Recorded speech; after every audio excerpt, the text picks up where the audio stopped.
Hello बच्चों। तो आज इस वीडियो में हम लोग एक स्टोरी पढ़ेंगे जिसका नाम है आनंदीज रेनबो। आनंदीज, तो आनंदी तो लड़की का नाम हो गया। और ये आप देख रहे होंगे एक छोटा सा कॉमा लगाकर एस लिखा हुआ है, ठीक। तो इसका मतलब आनंदीज जब ऐसे लिखा जाता है इसका मतलब होता है आनंदी का। रेनबो यानी कि इंद्रधनुष जो आसमान में निकलता है, उस इंद्रधनुष को हम रेनबो कहते हैं, ठीक है। अब स्टार्ट करते हैं। It was raining outside. It was raining outside का मतलब है आउटसाइड यानी कि बाहर। रेनिंग आपको पता ही है, बारिश हो रही। और जब वॉज है तो हम यहाँ पर जब भी वॉज आता है तो हम था, थी या थे बोलते हैं। तो इट वॉज रेनिंग आउटसाइड यानी कि बाहर बारिश हो रही थी। Anandi was fast asleep dreaming of rainbows. तो आनंदी जो थी फास्ट अस्लीप मतलब कि गहरी नींद में सो रही थी। ड्रीमिंग सपने देख रही थी। ऑफ रेनबोज, ऑफ रेनबोज यानी इंद्रधनुष के क्यों बोला, क्योंकि ऑफ लगा है इसलिए के बोला। तो आनंदी गहरी नींद में सो रही थी, इंद्रधनुष के सपने देख रही थी। She woke up to look out of her window. Woke up यानी उठ गई। To look out, to look out यानी बाहर देखने के लिए। Of her window अपनी खिड़की से। तो वो अपनी खिड़की से बाहर देखने के लिए उठ गई। There was a huge यानी बहुत बड़ा सा, bright rainbow across a clear blue sky. तो एक बहुत बड़ा सा ब्राइट यानी शाइन करता हुआ चमकता हुआ रेनबो था। अक्रॉस, अक्रॉस मतलब पूरे आसमान में वो छाया हुआ था, जैसा कि आप फोटो में देख भी रहे हैं।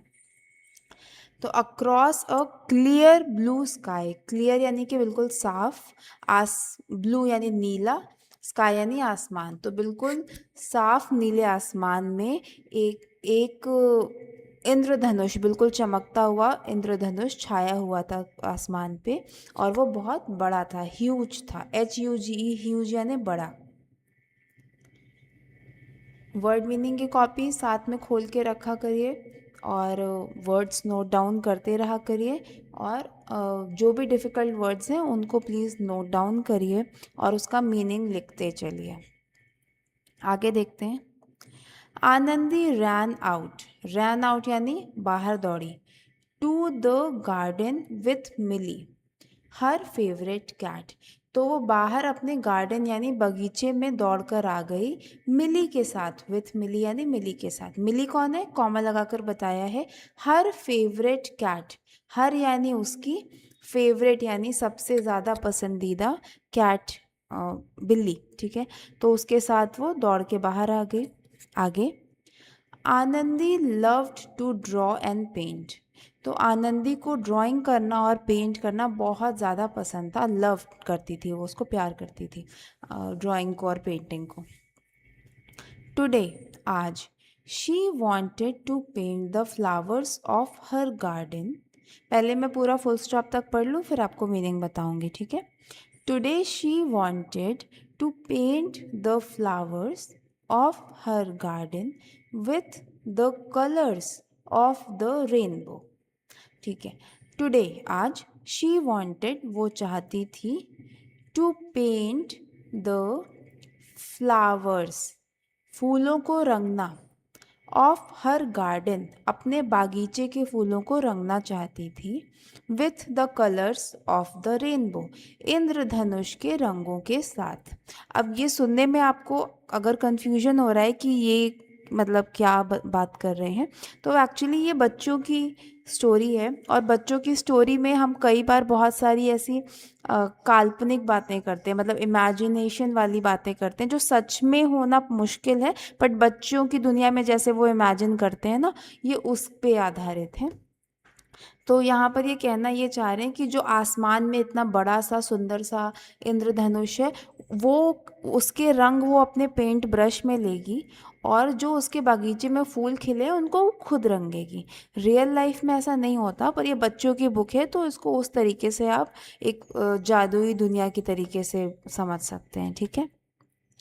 तो इसमें परेशान मत होइएगा कि ये क्या स्टोरी है, ऐसे ही बच्चों वाली स्टोरी है, जैसे कार्टून्स वगैरह होते हैं ना, उस टाइप से समझ लीजिए। She coloured one flower with violet. Coloured उसने रंगा, रंग भरा। वन फ्लावर एक फूल को, विथ वॉयलेट बैंगनी रंग के साथ, वॉयलेट यानी बैंगनी रंग के साथ एक फूल रंगा। एंड अनदर, अनदर मतलब दूसरा, with the Indigo of the rainbow, और दूसरे फूल को किससे रंगा? इंद्रधनुष के इंडिगो कलर से। इंडिगो कौन सा कलर होता है? ये देखिए इंडिगो लिखा है। इंडिगो होता है नील का कलर, जो आप नील कपड़ों में लगाने के लिए यूज़ करते हैं, वो जो नील होता है उस रंग को हम इंडिगो कहते हैं। One with the blue, one with the blue यानी कि एक फूल को उसने ब्लू नीले रंग से रंगा। एंड और लीव्स विथ द ग्रीन, और पत्तियों को किस रंग से रंगा उन्होंने? हरे रंग से, ग्रीन रंग से। वन विथ ऑरेंज, एक को, एक फूल को उसने ऑरेंज रंग से रंगा। वन विथ रेड, और एक फूल को उसने रेड कलर से रंगा। But she left the yellow so that the sun may look bright and gay. But लेकिन शी लेफ्ट द येलो, उसने पीला रंग छोड़ दिया। मतलब इंद्रधनुष में 7 रंग होते हैं, उसमें से एक पीला रंग भी होता है, तो उसने इंद्रधनुष के सभी रंगों से कोई ना कोई फूल या कुछ ना कुछ रंगा, लेकिन पीला रंग छोड़ दिया इंद्रधनुष का। लेफ्ट, LEFT, लेफ्ट के दो मतलब होते हैं, एक तो लेफ्ट एंड राइट, दायां बायां वाला, लेफ्ट मतलब बायां, और दूसरा लेफ्ट मतलब होता है छोड़ देना। सॉरी फॉर दिस नॉइज़, ये पीछे से आवाज़ आ रही है, इसके लिए सॉरी है। ओके, तो उसने ये छोड़, लेफ्ट मतलब छोड़ दिया पीला रंग। सो दैट मतलब जिससे कि the sun may look bright and gay, जो सन है, सूरज है, मे यानी मे लुक मतलब वो दिख सके, ब्राइट बहुत ही चमकीला, एंड गे, गे मतलब होता है सुंदर, तो जो सूरज है वो और चमकीला और सुंदर दिख सके। सॉरी, गे मतलब होता है खुश, तो वो चमकीला और खुश दिख सके, इसलिए उसने इंद्रधनुष का पीला रंग उस सूरज के लिए छोड़ दिया। एंड लो, अब ये लो क्या है? हिंदी में तो लो अलग होता है, इंग्लिश का एलो, लो एक एक्सप्रेशन है जिसको हम कहते हैं ना, और ये देखो, मतलब ये देखो कितना अच्छा हो गया, तो वैसे ही एंड लो, और देखिए। There were beautiful flowers all over the garden. There were मतलब वहाँ थे, ब्यूटिफुल फ्लावर्स सुंदर फूल, all over the garden, all over का मतलब होता है हर जगह। हर जगह कहाँ पर? गार्डन में, तो गार्डन में हर जगह पर खूबसूरत फूल थे। The sun was up there shining in its yellow glory, तो जो सन था, सूरज था, वो था अप देयर, अप ऊपर, अपनी जगह पर था ऊपर, शाइनिंग चमक रहा था, इन इट्स येल्लो ग्लोरी, ग्लोरी मतलब होता है यश, कीर्ति, मतलब जैसे बोलते हैं ना कि जो सन है वो अपनी एक तरीके से पूरी पावर में, पूरी खुशी के साथ, पूरे यश के साथ वो अपने चमक रहा था, ठीक है। After giving colours to the flowers and the sun, the rainbow was gone. After मतलब होता है बाद में, गिविंग यानी कि देना, तो देने के बाद, रंग, रंग देने के बाद किसको किसको रंग दिया? फूलों को रंग दिया और सूरज को, सन को रंग दिया। तो फ्लावर्स और सन को रंग देने के बाद द रेनबो वॉज गॉन, जो रेनबो था, वो जो इंद्रधनुष था, वो चला गया था। ठीक है, तो ये छोटी सी इंटरेस्टिंग क्यूट सी स्टोरी थी हमारी।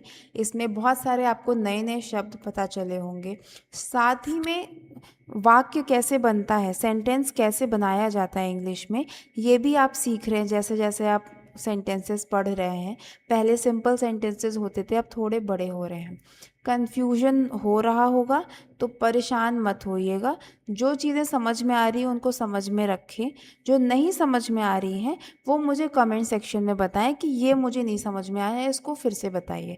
मैं उसके ऊपर एक नया वीडियो बनाकर आपको ज़रूर एक्सप्लेन करूँगी। इंग्लिश आप प्रैक्टिस से सीखेंगे, तो इसलिए प्लीज़ इसको छोड़िएगा नहीं। हर दिन एक वीडियो, कुछ ना कुछ इंग्लिश प्रैक्टिस, बोलना, पढ़ना, वर्ड मीनिंग्स याद करना, ये आपको कंटिन्यू रखना पड़ेगा। कुछ ही दिनों में आप देखेंगे कि आपको इंग्लिश अपने आप थोड़ी थोड़ी बोलनी और समझ में आने लगेगी। ठीक है, तो ये प्रोसेस हमें फॉलो करना है कंसिस्टेंसी के साथ, बिना रुके हुए, और फिर आगे आप फील करेंगे कि आपको ये लैंग्वेज थोड़ी बेटर आने लग गई है। तो इस वीडियो के लिए इतना ही। Thank you. अगले वीडियो में मिलते हैं।